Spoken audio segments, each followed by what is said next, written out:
neza abakunzi ba Barista Irene TV. Uyu munsi ndashaka kubasangiza inkuru yanjye, uko natangiye urugendo rwo kuba barista, aho nize, aho nakoze, nuko nageze mu imurikabikorwa rikomeye rya East African Expo rya 2019.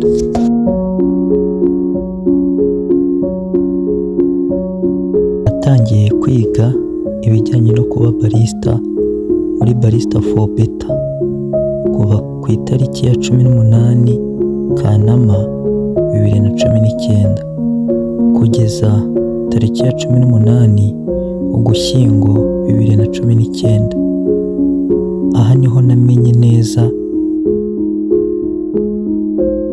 ubumenyi ku ikawa, uko wakora espresso, latte art, customer service, profession discipline. Ishuri ryampaye fondasiyo ikomeye cyane mu mwuga wanjye.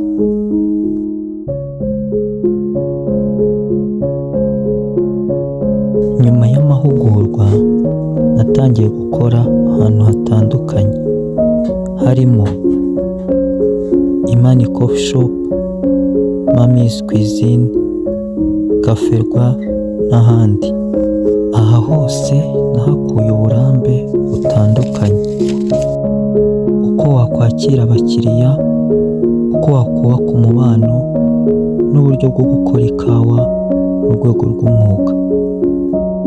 Ukwezi k'Ukuboza 2019 kuva tariki ya 13 kugeza 22 nagize amahirwe yo kwitabira East Africa Expo mpagarariye Cafe Rwa.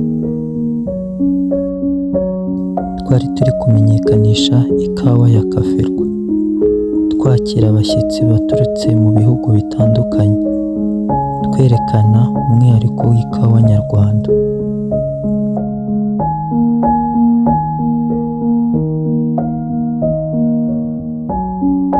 Byari uburambe bwagutse cyane kuko nahuye n'abantu benshi, mbona uko isoko ryagutse rikora, kandi bituma nifuza gukomeza gutera imbere.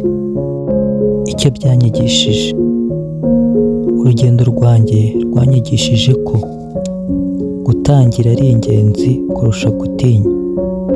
Kwiga ni ishingiro, discipline niyo yubaka profession. Iyo wihaye intego, amahirwe ni ariyongera. Uyu munsi ndi barista, ariko urugendo ruracyakomeje.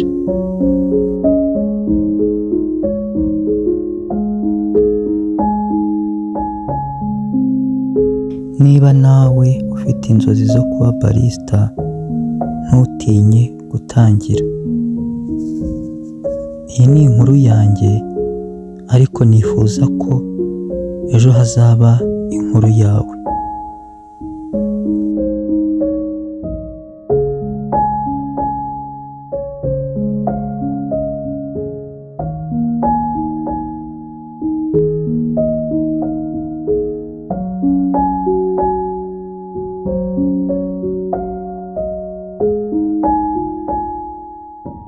Ndi Barista Irene, kandi nkwibutsa ko inyota yawe ubuhanga bwanjye.